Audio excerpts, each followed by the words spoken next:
Hi, hello, we're back with a new section of my Iron Flames reaction and read-through. This part is going to cover chapters 37 through 50. That's about 150-ish pages. So this is the start of part 2 of this book. We pretty much start off with the leadership in Tyrandor being like, well, what are we going to do with these cadets? We don't have the resources. We are not protected by the wards. We haven't been able to get them up yet. And Violet's like, oh shit, maybe I should have thought that through a little bit. I don't know if I necessarily disagree with this choice that she made right off the bat. I think maybe she was projecting a little bit coming off of all the issues she and Xaden had been facing in regards to all the secrets that he's been keeping from her since book 1. But those kids would have been fighting a losing battle and they would have been slaughtered at the end of the day, and it was the right thing to do. Xaden obviously didn't have any major concerns about her doing that as the owner of the home and the property in which they were staying in. But yeah, I mean, she could have been a little bit more mindful of that execution. And I feel like I want to make this comment now. I feel like in a lot of these books with our female protagonists, my friend Sarah and I kind of talk about it specifically in regards to Outlander. I feel like this happens a lot, but it happens in pretty much any story with the strong-headed female protagonist.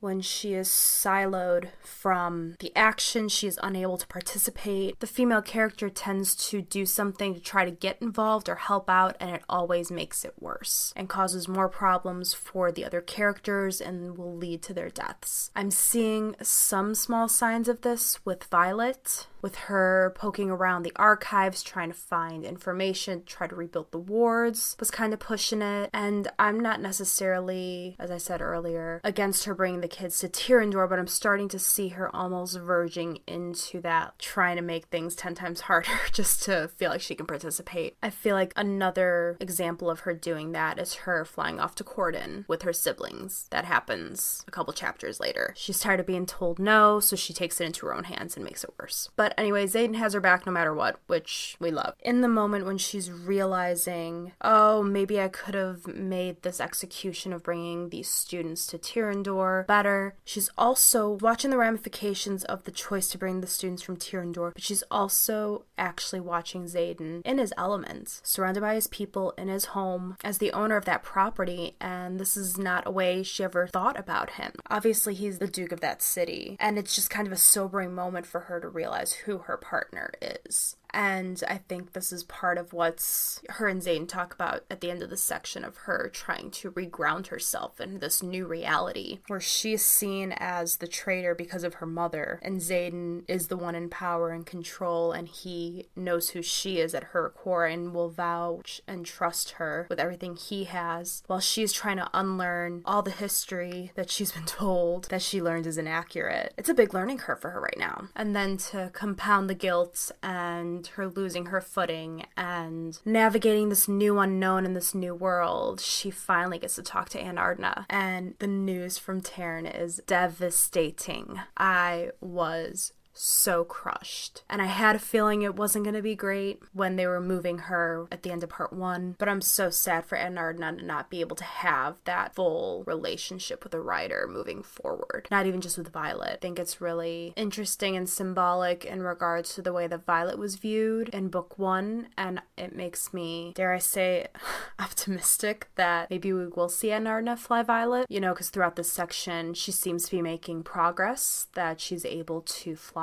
But yeah, it's just crushing for Violet because here's another thing that she fucked up on so soon after dragging all of those cadets to Tyrandor. And then, they decide to continue their education and try to have some semblance of order. They're trying to do classes. They have their own version of battle briefs talking about all the attacks happening. So I don't know if you would count it that I was technically right or wrong because I said that Violet was going to make it past her second year. And I feel like that's still correct because she's not at Basgaiath anymore. But I guess she's still learning. I still think I was right. So as they're trying to come up with a new routine, trying to get everybody organized, they think that they are being attacked by Navari riots. And who is it but Mira? In a really interesting move from Mama Sorengale, she went around to all the outposts and told them the truth. This is what's happening. Our country is divided. You can either stay and fight with us, or you can go and join the other team, but you have 24 hours to make your decision. And Mira decides to leave. Obviously, her dragon probably told her the truth, and I wonder how much of it was influenced by her possibly knowing that Violet was there. And then what makes this just all the better is that the 3 Sorrengail siblings are truly reunited for the first time since Brennan's quote-unquote death. Of course, Mira punches him in the face. We do not blame her. It's 100% a valid reaction to someone that's lied to you for that long. But yeah, it was really lovely. I'm really glad to see them all together because I am sure one of them will be dead by the end of the series. So while she's not in classes, one of her first big projects is to start translating the journal that she was tortured for. And they get to a point where she pieces together something about like a blood oath, a blood promise, and Xaden has an idea on what that could possibly mean, how to wield that information. They're unfortunately unsuccessful. Here's another thing Violet is stressing about. She thought she'd get the wards up, she could protect everyone she brought there, and then they could keep learning, training, and fighting. And none of this is going the way that Violet had hoped. So Violet, out of desperation, kind of what I said earlier, she's like, let's humor this Viscount. Let's just meet with him. I don't have to agree to stay with him. He's not going to hold me captive. And he keeps going, no, no, no. And let me tell you, after reading this exchange and the siblings going off to Corden to meet with the Viscount without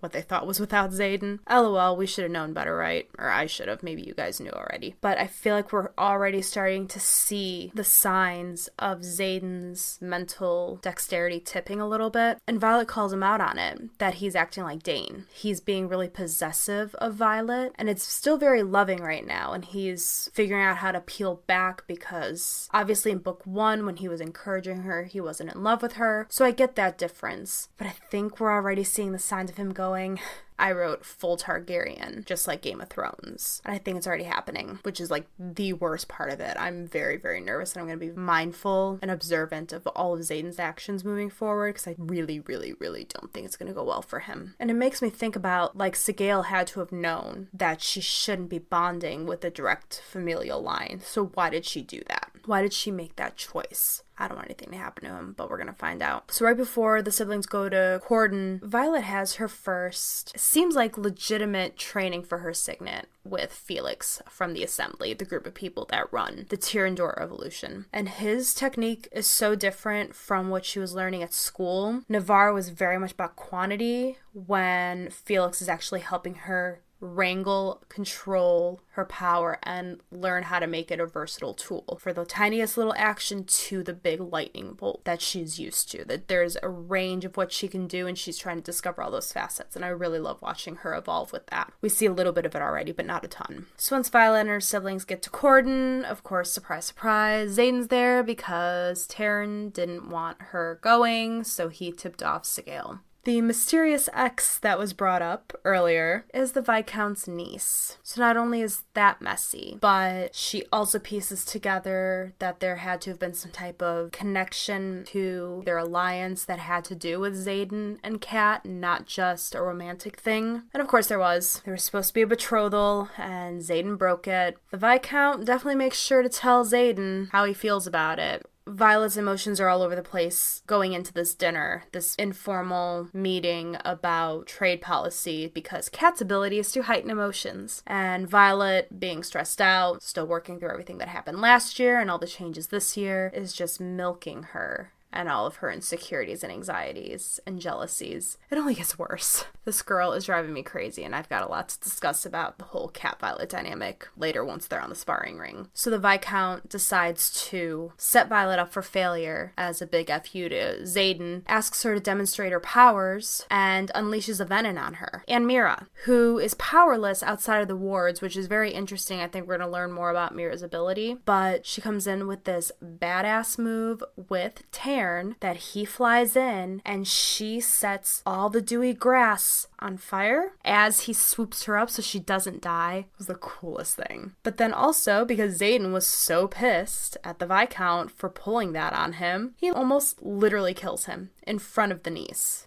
Both nieces. There's 2 of them, but the one is the ex. Which was scary, that he's almost past the point of reason with anything to do with her. Not that I blame him. I don't think he's doing much for anybody. He's kind of sitting in his little palace, surrounded by rocks that have already been drained of their energy and power from the venin, and he's collecting the venin for research and holding them in said magicless pit. I don't know. It would have been satisfying. I wouldn't have been mad to see him die. But luckily, Xaden puts him in his place. Violet is happy to negotiate, and they come up with the agreement. In exchange for the Luminary, Violet's not going to work with him, but Tyrandor is going to hand over weapons, and they're also going to take in the Flyers because they no longer have a school, which becomes a logistical nightmare because we've heard multiple times throughout the first book and a little bit in this one that griffins cannot handle the higher altitudes, so they can't fly up those hills successfully to Tyrandor, and they literally have to hike up a mountain while the dragons stand guard. They use this as their first bonding trading exercise to try to merge the groups, because after centuries of misrepresented histories and the Flyers losing people left and right to the Riders because the Riders were misinformed this whole time and the Riders are trying to work through their bias, it's just going to be a mess, probably until the 11th hour at this point. And for the most part, the walk is pretty anticlimactic, which is kind of nice. It's so weird, this first chunk of chapters after part 1.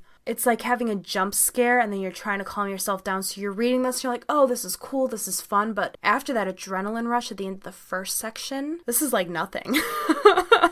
And the walk is pretty tame, relatively speaking. Of course, Violet is in close proximity to Cat, but she is specifically paired with one of Cat's friends, Marin. Because they pair them off into groups, but then they pair up a rider with a flyer, and luckily Violet is paired up with Cat's friend Marin, and not Cat herself, is why it was good. And Violet and Marin seem to come up with a pretty cool dynamic for the most part, even regardless of the Cat and Xaden thing that kind of separates them. And Marin keeps standing up for Violet, and I really appreciate that. So this is when you learn about the first dragon hatchlings being born in Artea. It isn't until the end when one of the traps that was set, they weren't able to turn off, and they were struggling to get around it. Sloane makes it. One of the Flyers, Luella, unfortunately falls during this time. Riddick gets shot by some arrows. It's a nightmare. And of course, Violet only saves a rider and isn't able to save that really sweet Flyer, and that just adds more tension between Cat and Violet. More guilt for Violet. Surprise, surprise.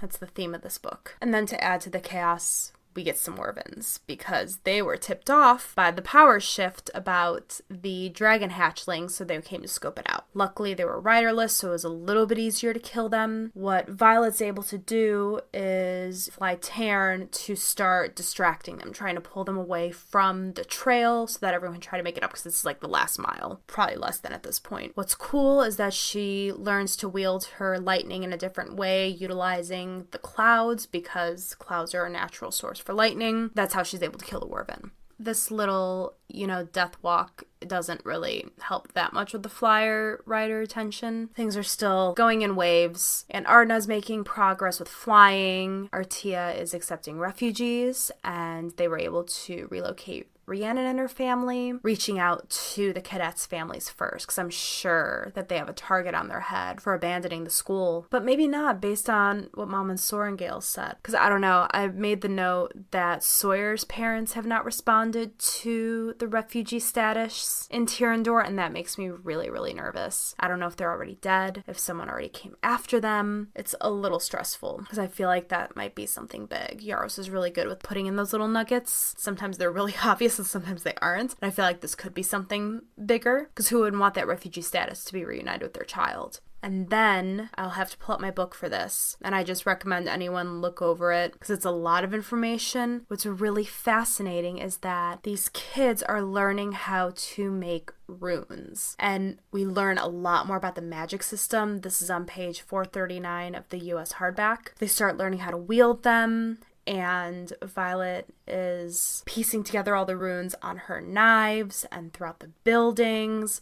So fascinating. For example, the knives that Xaden made for her unlock when it's needed, and that's why they were able to get out of their one training exercise. We learn a little bit that those runes also help her deflect Cat's emotion reading ability too, which is pretty great. And This made me think of, as the teacher was explaining like the concept of picking the magic and then wrapping it into a rune and then making it the correct shape to give it whatever element or magic you needed, reminded me of the way that multiple times Violet has described seeing a sheen or a layer of something over Aunt Ardna's scales that I thought was really interesting, and I wonder if that has something to do with it. It made me wonder if there's something to it, 'cause as I read them, they seem to have the same visual to me. But lastly, Xaden talks about how Liam and Sloane's mother made runes for all 107 kids that protected them from the incoming battle.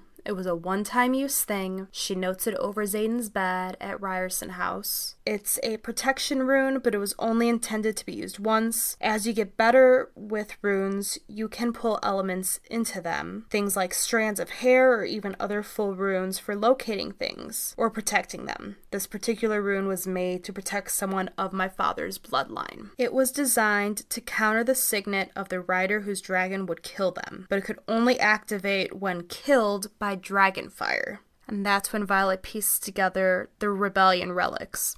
Our parents knew they died one way or another, and that last thing they did was to make sure we were protected. I keep it purely for sentimental reasons. Oh, and then he's like, I like it when you ask me questions. Cute.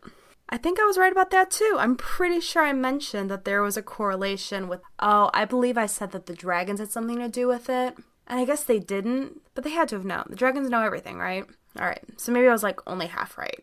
But, or maybe that was just really obvious and I'm giving myself too much credit. And as the Riders and Flyers continue to not get along, the Academy, or what's left of it, this new aged Academy, decides that they need to be better about blending the two groups even farther than they have already. And Flyers are about to be absorbed into the Rider wings. No one's happy about it, but what they offer... And it's so funny. They're like, all right, we're giving you guys 2 days. Get it out of your systems. We have sparring mats. We're going to have you guys duke it out, because when you guys get assigned come tomorrow, you may not be able to, because of course you're not supposed to attack squad mate. And one of the chapter headers talked about how they decided to move forward with it, which is probably why Yarros also put in the different school breakdowns of the wings sections and squads. So all of the riders are going to keep their leadership positions, but all of the executive officers that were initially appointed by the leaders are now the flyers.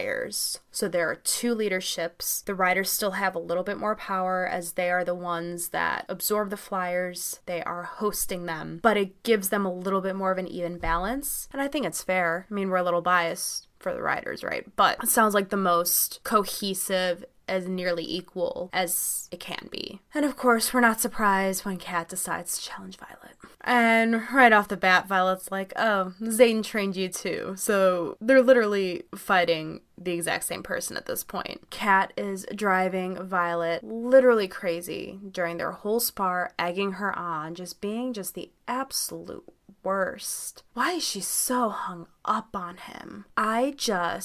Is she really that power hungry? Does she really think trying to kill her ex's new girlfriend is gonna get him back? I don't mind that Violet needs that new enemy. I think Kat could be really cool. I just don't like the surface level, you have my man. If there isn't a better reason for this hatred and this dynamic between the two of them, it's just gonna be really woman-hating and misogynistic. And I mean, Violet calls Kat out on it, like, why are we fighting over a guy? So I'm hoping that there is a bigger picture endgame to this awful dynamic between the two of them, because I'm almost at a point that it's not fun anymore because it's rooted around a guy, but this could be a really fun rivalry for her. So I don't know. I think this sparring match kind of turned me off because of just all the shit that Kat was slinging at Violet. I was like, ugh, like, get over it. And of course, Violet gets so worked up from her power that of course she's not supposed to use in this sparring match. This fight's supposed to be magicless and weaponless. Luckily, Xaden was either watching the whole time, which is the impression I get, or he was listening in on it the whole time, just in proximity.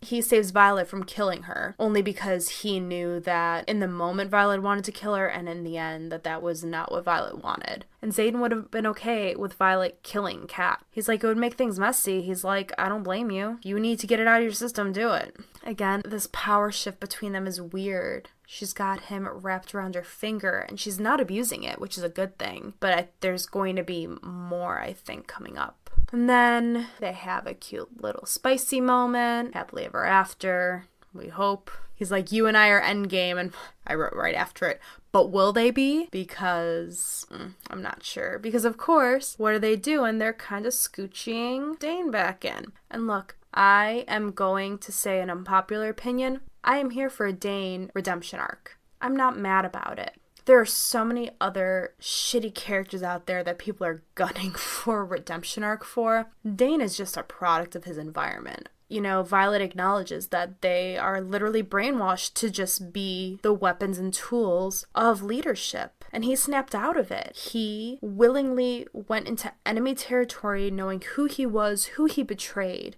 how they got here, knowing those risks and doing it anyway because it was the right thing. And that needs to be accounted for when it comes to Dane. My only concern is I hope to God this doesn't turn into a love triangle. I hope it doesn't. I have no other opinion than I hope it doesn't. We will see. But I do like that Violet and Dane are on speaking terms at least. They're acknowledging their boundaries. Dane acknowledges how badly he fucked up. And I think that's really admirable. Of course, Kat is in Violet's squad once they do their reorganizing, and all around this time too, they realize that another paromial city, one of the bigger ones, and of course closer to Tyrandor, has been taken over. Things aren't looking great. But yeah, this section is just so tame compared to how part 3 shook out, which I'm here for. But I think we're going to have a lot of shit hit the fan. In these last, I think I have about 130-ish pages left, so I'm hoping that'll be all of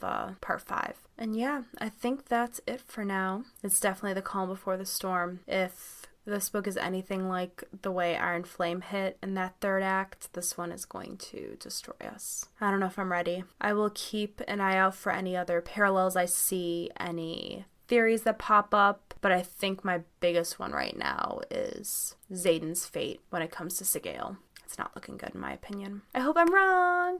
Alright, I'll come back later. Talk to you soon. Bye. Alright, y'all. I just finished it, and holy crap.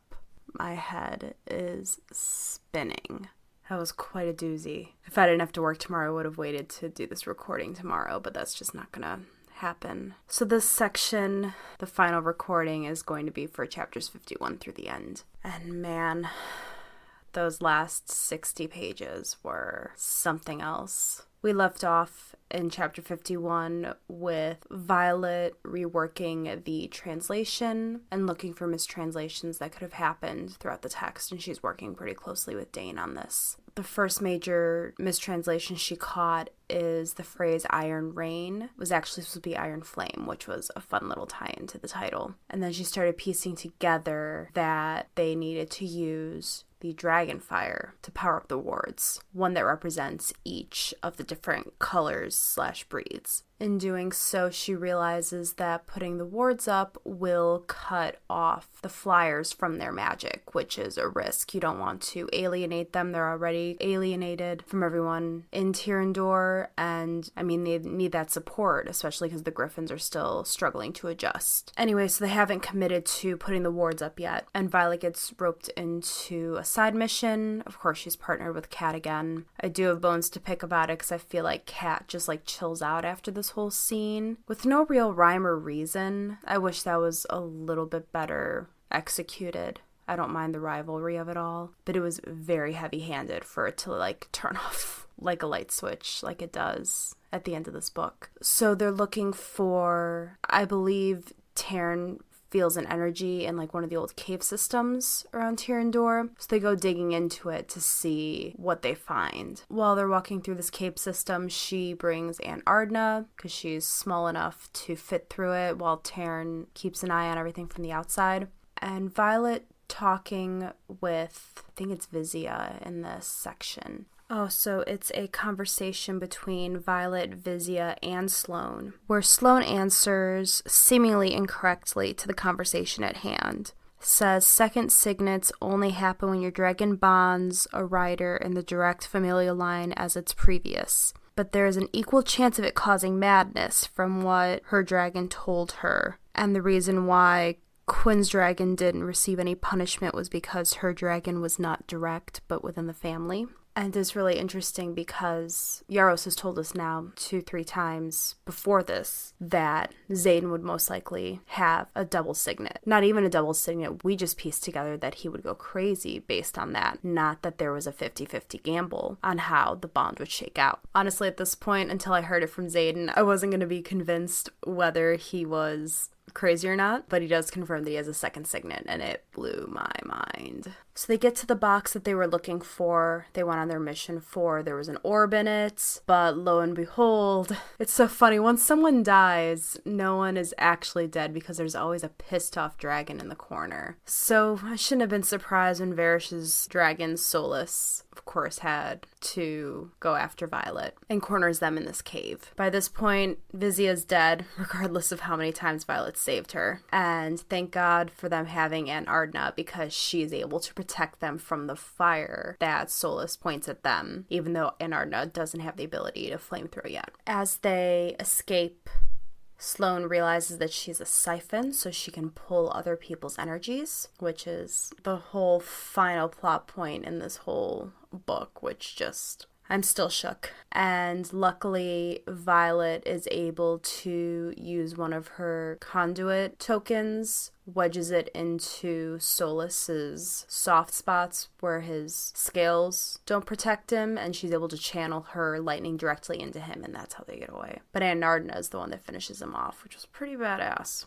And then we have a lot more relationship drama with Xaden and Violet. She finally grows a pair and decides to ask Xaden about the agreement between him and her mother, with him always being like, you need to ask the questions instead of just being forthright with information, and that is getting really old. It's like they actively know what the problem is and they're not doing anything about it. They just keep talking in circles, which the good thing about this ending, they'll have a lot more issues to unpack in future books. So this will be the end of this fluffy little... You lied to me last year, and you lied to me again about your double signet. But there is a great reason why he didn't tell her, is he is essentially an offshoot of an intrinsic. You know, that guy whose head got snapped the minute he started hearing voices.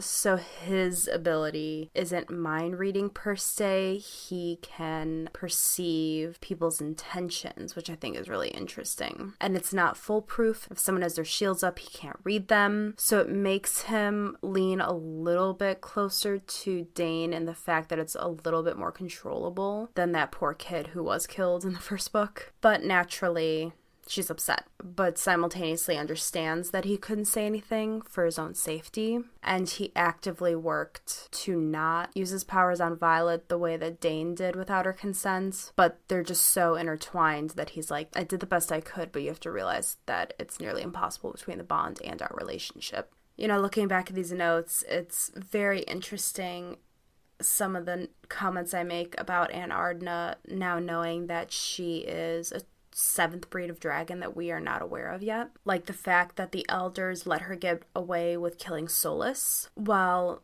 it 100% is justified. Solus was clearly deranged, just like Varish, and had way too much power and control. I wonder if anyone else had done it, they would have gotten off the way that she did. But I love knowing that there's a code amongst the dragons about battling each other. It's no wonder Taryn left Solus alive for so long. And that actually does bother me. Now that Solus is dead, we're not going to get a backstory on why Taryn took his eye out. I mean, I hope we do, but if the character's dead, why would the author go back and give us that information? So that's a little disappointing. And also around this time is when Violet's able to fully confirm with Xaden how to get the wards up, and it works. And they watch some Wervins swarming, and they crossed over, and they dropped like flies. While they all initially celebrate the fact that the Wervin are falling, that they're protected, the Flyers are like, hey, we still got our magic, so something's off. Which, yeah, just added to the pile of things that they have to deal with, right? So the rebels get called in by Melgrin and the Navari team to meet in Athbine because Melgrin foresees them getting slaughtered in Samara on Solstice and is asking for the support of the rebels. The rebels immediately reject on sight, don't even think about it, and they continue to reject when they leave the site. But of course, Brennan reveals himself, because of course he couldn't help himself. So Mama Sorrengail sees all 3 of her children on the opposite side of things, which just has to be so bizarre to her. Was everything she did really in self-preservation for her children? I guess that doesn't make self-preservation, but I guess it is, because I mean, it's a selfish act. Yeah, it's crazy, I guess, what a parent will do for a child. I don't have kids. I have a dog. I know what I do for my dog. But yeah, everything we've seen Mama Sorrengail do these 2 books is just really fascinating to me now. And how her arc ended, especially with the chapter header that made a comment that she would go down protecting her children. And it's exactly what she did. And on that note, as they're leaving, Mama Sorrengail hands over the second journal to Violet and is like, your new words aren't going to last. But here's the other one. And is like very heavily hinting at her that she needs to figure out how. So Violet and Mira, just for, shits and giggles, decide to check the borders again to see. And sure enough, it just knocked them out and they had to slaughter them while they were out. But at least they have the appearance of protection for now. I think that's going to be more helpful than not. And then Violet and Xaden kind of work through their stuff. Violet feels a little bit better about their relationship. They are kind of in limbo of the Assembly not wanting to help the Navari government while Solstice is creeping up on them. Violet's like, this doesn't feel right. And while they're in their Battle Briefs 2.0, Violet starts to piece together that Melgren was trying to lure the rebels in to help at Samara on false pretenses. There was a connection about the wards not failing, that seeing the way that the Wyrven were lining up at some of the outposts, it's like they were waiting for a gate to open, not to attack a city. And looking further at it, Violet's like, well, Melgren wouldn't see us coming because of the rebel relics. So obvious in hindsight. So she immediately leaves the class, talks to Xaden, is like, hey, I know that Melgren said Samara, but I have a feeling it's a decoy, and Melgren can't see what's actually going to happen, and they're going for the Vale, where all the dragons are. The Assembly votes against it again, but they hobble together a group of second, third years and actual graduated riders to fly over to Basgiath. So clearly it's not the most welcoming of a greeting when they get back to the school. Mama Sorrengail is a little hesitant. There really aren't a ton of people there. They're all at the border, like Melgren had predicted. Violet's like, can you just show us the wardstone? We're nervous about it. We're afraid it's gonna go down. And Mama Sorrengail's like, it's fine. I promise you. They get down to the level in the room where it's at, and wouldn't you know it, Jack fucking Barlow's there. And it's already compromised. And guess what further? He is a Venin. What? That's quite literally what I wrote. And Violet pieces it together from when they had their duel on the mat, was when he first changed. You know what? I just pulled it up, and it was right there. He's literally a Venin, and we just did not know enough about it. Oh my gosh. Page 294, 295 of Fourth Wing, U.S. Hardback Edition. I scream as I'm shaken by an internal force I don't understand, as though he's forcing his own power into my body, shocking me with thousand strings of vibrating energy. Now, if I don't do it now, he will kill me. My vision is already darkening at the edges. I reach a trembling hand into the pocket of my leathers and thumb open the stopper on the vial. His sadistic grin and red rim around his eyes are all I can see as he forces more and more power into my body, but his hands are occupied and he's too obsessed with his victory to hear that I've stopped screaming. Oh my god. Huh, fascinating. I can't believe it.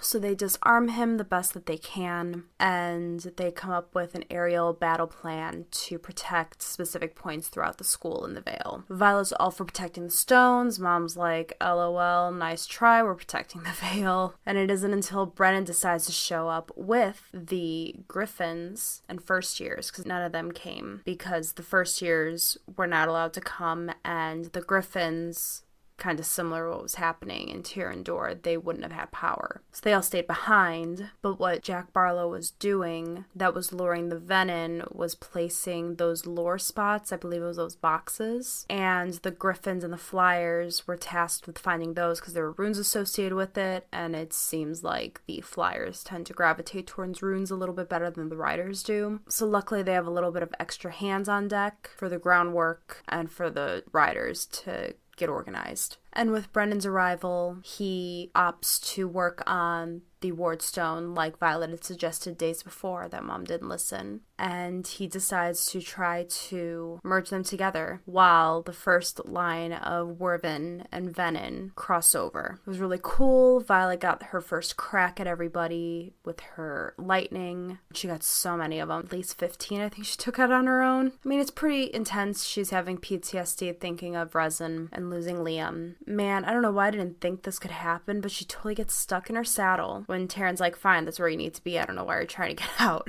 But it gets to a point that Rhiannon jumps on top of Taryn when a Wervin comes and attacks Violet and Taryn. Dude, so going into this, I had made a little TikTok thinking through who I thought was or wasn't going to make it in this section. And let me tell you, I was pretty spot on. Because I had said, if we were going to lose someone from the squad, I was wrong. No one from the squad died, luckily. But I narrowed it down to Sawyer was going to be the most likely because Riddick already had his close call. Rhiannon wasn't not an option, but I couldn't imagine Violet losing her best friend that soon after Liam. So I was feeling okay enough that it wouldn't be her yet. There's always the option. And I was like, that leaves us with Sawyer. But then we lose Sawyer and Jacinia. Well, Sawyer doesn't die, but he loses a leg. A Wervin just bit off from the knee down. Ugh. But he makes it, and I'm very happy for him. The other thing I called is one of the Sorrengails, specifically one of the siblings, wasn't going to make it past the end of this book. I'm not convinced at how Violet and Xaden are going to survive. I mean, I figured that Xaden and Violet wouldn't make it out of this section completely unscathed, but I knew that they wouldn't be killed off in book 2 of 5. Could be one of the siblings. And then I thought, I was like, wait, it's like we could really mess with their sibling dynamic and kill the mom. I was right. Yeah, I wasn't expecting that, even though I guessed it. I guess I just wasn't expecting her to go that way, I think is what it is. Not that I obviously guessed that she wouldn't make it at the end of this book. I guess the way that she died, I hadn't considered. So then after saving Sawyer, she's on the ground and more Venin are starting to cross over. The first wave was primarily riderless Wervin, and Venin come on next. And she is having PTSD from her reoccurring dream that she's having of the sage that's like, oh, we can't wait to bring you back. We're going to love you. You are so powerful. Like all that weird, creepy shit. She's like, am I foreseeing this? I wonder if that's her signet with Aunt Ardna. Because it still relates to time. We'll have to come back to that. So anyway, so now she's having this dream play out in real life. The Venin's got her floating, and Aunt Ardna saves her by blending in with some of the rocks. She can also now breathe fire. This is around the time when the first wave kind of falls back, and Jacinia finds Violet and is like, hey, the second journal is different. It says that there needs to be 7 dragons, not 6. And Violet's like, wait, I don't understand. There's only 6 types. And Ardna's the 7th. Because I had made a comment about her scales, and I should have focused on it more because she had mentioned it so many times in the book. Yeah, I was really nervous going into this with Aunt Ardna, but now it all seems to make sense about how different she is. And why she felt an immediate connection to Violet before Violet even entered the school, which is so fascinating. It makes me wonder if the issue with Aunt Ardna's wings is actually from her slumber, or if it's just because she is the first of her kind in generations. That's why she slept longer. Maybe it's not going to actually be a long-term problem for her. I'm trying to be very optimistic about it. So realizing that the second journal is actually the correct one and piecing together who Aunt Ardna is, she tries one more time to convince her mother to try to get the wards back up. Because at this point, Brennan has put it back together. He is exhausted. And she runs it past Xaden. She's like, hey, we can only do this once. Are we protecting Tyrandor or are we going to protect Basgiath? And they opt to protect the school. But the problem is all that time that they had spent imbuing the stone in Tyrandor, they have a fraction, like a split second of the time, to imbue this stone. Xaden opts to fight the General Venin out in the courtyard while Violet saves the day. And our girl is willing to kill herself to save everyone else. She's on the verge of burnout. She already kind of was, even before this. Violet's mother pushes her away. Once she pieces together that Sloane is a siphon. And that's when Mama Sorrengail makes the choice to sacrifice herself to finish imbuing the stone to save all three of her children. Mira comes in at the end, misses saying goodbye to her mother. And what's crazy is that Sloane was resisting. I was misunderstanding what Mama Sorrengail was trying to do with Sloane, because I thought Mama Sorrengail was trying to sacrifice Sloane to the stone. That's the impression I got from Sloane's comments, that she didn't want to do it. But now that I think about it, I think I just misunderstood that passage, because there's just so much else going on, because that's also when Violet realizes Xaden was dying. I realized that Mama Sorrengail was trying to get Sloane pissed at her, so that Sloane was willing to siphon her power, taunting her like, I killed your mother in front of you.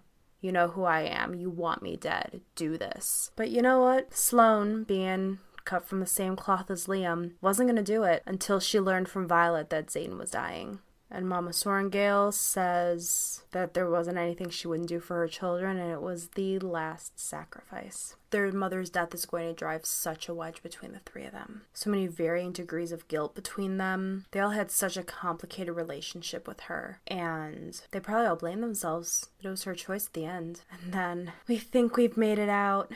The squad's intact, the siblings are intact. Xaden, Sigale, Taryn, and Ardna all make it. But Xaden is now a Venin. He's a Venin. I'm going to have to reread the last chapter from his POV because I can't wrap my head around what they're doing to the riders. I feel like there was a segment that now is feeling more significant that talked about how much more powerful it is to target the rider and to imbue them with that Venin power. I'm very curious because the whole showdown between that general and Xaden, I can't wrap my head around how he turned him. So how long are Violet and Xaden going to keep this secret? How long is he going to be able to resist? I mean, they're at such a low point, and he is one of the strongest besides Violet. Gosh, I really don't know what's going to happen. So I'm pretty emotionally devastated, if you can't tell. I'll maybe have to come back on tomorrow and talk through a couple more of my theories once I can kind of gather my head on where this is all going. Because this is completely new territory with the Venin and Wervin. Yeah, I'll have to come back and collect my thoughts on everything that I think is happening and do a final list of my theories. But I wanted to hop on while it was still fresh. I'll do one more quick check-in just to round out what I think my theories are going into the next book, because my head's still spinning. I just hope Xaden makes it. That's really all I care about. I'll see you all on the other side. Alright, this is going to be my last check-in. I wanted to take a second to consolidate all of my theories and where I think the story is going. So this is going to be high level. I'm sure I'll have more thoughts the longer I get to sit on it. I said in the beginning that based on the language around the recovered correspondence between Lieutenant Ryerson and Cadet Sorrengail, I'm still a little suspicious of who and how they're going to make it out, especially after seeing that ending with Xaden being a Venin. And with that, me leaning towards maybe it's Xaden that doesn't make it. I don't think the Xaden going crazy for bonding to a dragon within his familial line is off the table because he is not fully human at this point. If he's going to be that greedy and that power hungry as a Venin, it may drive him even crazier being bonded to Sigale. So I think that may come into play eventually. A couple of new things I wanted to talk about. I made a small TikTok for the last 70-ish pages from chapter 59 onwards, trying to guess who I thought was going to make it and who wouldn't. And I made a comment in that video saying, if it isn't one of the siblings that dies in this book, it's totally going to be Mama Sorrengail, and it's going to horrifically impact the three of theirs relationship, and I was right. And I stand by that the three of them are going to be lost in their own grief, and we're going to see the Sorrengail siblings completely altered as a unit and as a person from this book onwards. I am still wrapping my head around Aunt Ardna. I love this twist. It makes Violet and Ardna's connection so much more powerful to me and furthers the parallels that we're starting to see of Aunt Ardna's trajectory and where Violet is going, and I think it's just so lovely. I think it's really sweet that she was trying to emanate Tairn. I think Sigil is technically in the Blue Dragon clan, but you can tell how much she loves and cares about them, that she wants to be like them, and it's really precious. I tried not to get on too many TikToks or subreddits to see what other people were predicting for Aunt Ardna. One that I saw as a high level that I was leaning towards as well is the misdirection of the 6 or 7 dragon groups. I could see it being connected to the rise in power of the Venin. That either they, as a dragon group, were the only ones able to stop the Venin in a way that the other 6 couldn't, and that's why they were killed off.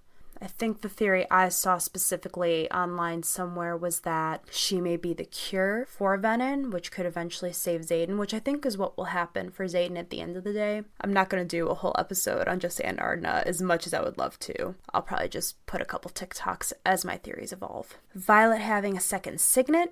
I see it, instead of time stopping, which is what it used to be with Aunt Ardna, that it's a different projection of time and maybe she can see the future. Then her nightmare with the Venin General came true. Feels like that could track. I did see some comments online that maybe it's Xaden projecting his nightmares. I'm not as convinced on that because it's inevitable that Violet's going to have a signet with Aunt Ardna, and I think it's still going to be in the realm of time and space. And then my little probably going to be unpopular opinion is I am glad for Dane's redemption arc, and I'm really looking forward to it. He caught his mistakes, he is learning from them, and he's choosing correctly moving forward, being informed. You can't ask for more than that. My only thing is I hope that this does not turn back into a full-on love triangle that kind of was, but not really in the first book. Also, think that the final nail in his redemption arc coffin is going to be him dying at one point, which I don't want to happen.